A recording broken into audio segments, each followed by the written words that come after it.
Oh, okay. Hi, my name is Rachel Jones. I've been at Mosaic for about 5 years.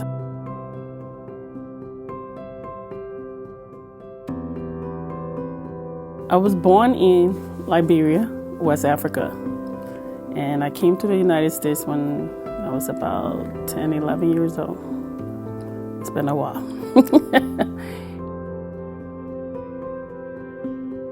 My mom was not a churchgoer, and my family, it was just me and my mom and the neighbors and stuff, but she was never a churchgoer.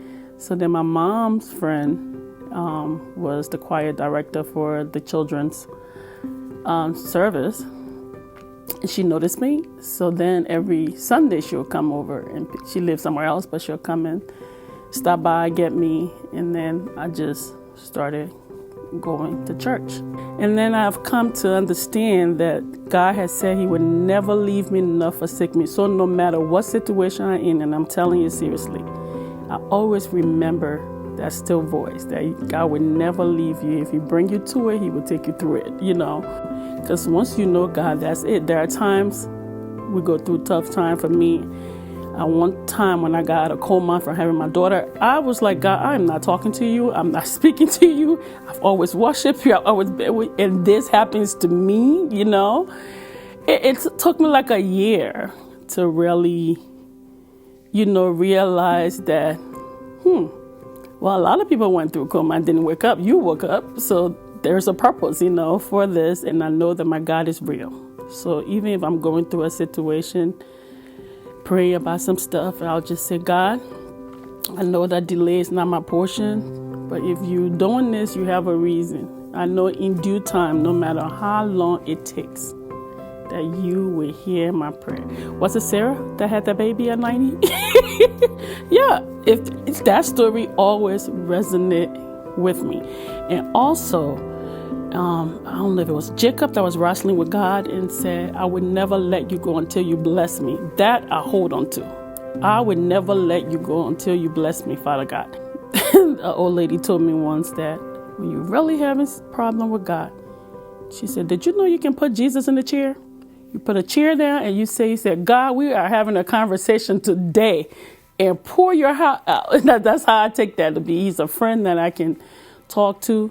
The old folks always say, we as African, we cherish our old people because of their wisdom. But they always say, go to church, not for the people, but for God. Go to church if God sent you to that church. Because sometimes you have to question yourself. Why are you passing by 5, 6 different churches by your house to go to this one church? You could have just gone right there. But that's where your spirit, God leads you to worship. Or somebody took you to visit and something told you this is where you belong. And you're in there. Sometimes you just have to ignore the folks, because I've been in church. I have never seen Christians, people who should know better, behave in the manner with the church politics and the this and the money. And that kind of discouraged me from getting so involved in church. But this year, I promised God that I'm going to be a greeter this summer with the church. That's my promise this year, that I will be more active. I don't want to promise God in the winter and I don't show up, because I'm not going to show up. Yeah, so wherever you need me to be this summer, just let me know. And I promise God to serve this. And this has been like a 5 years journey. Yeah, 5 years to even based on the experience I had in church. And so that I can be a testimony for somebody else. Because if you get your testimony, it encourages other people to, hold on. Just hold on. Nothing is impossible. If I didn't have a situation, there's a saying a lot of black folks say, if you don't understand my problem, you will never understand my praise. Because if you see me praising and crying, trust me, the reason, so if you never understand my praise if you don't know my problem. So I just hold on to God. Like I said, there's no option. There's no other option, because all other ground is sinking sand. No matter where you go, you can turn to drugs, you can turn to this, you can turn to that. At the end of the day, it all's going to fail you, except for God.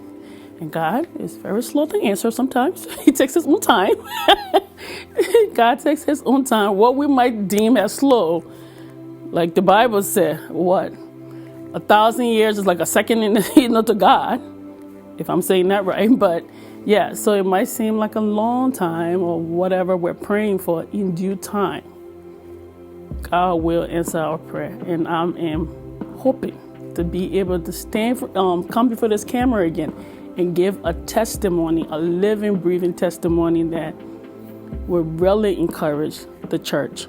So this 2021, me and God, we're hand in hand, holding on and praying that you, God, will show up mightily in my life. I don't care how, where, how it's going to happen, when it's going to happen, but this before December 31st of this year, I'm trusting you.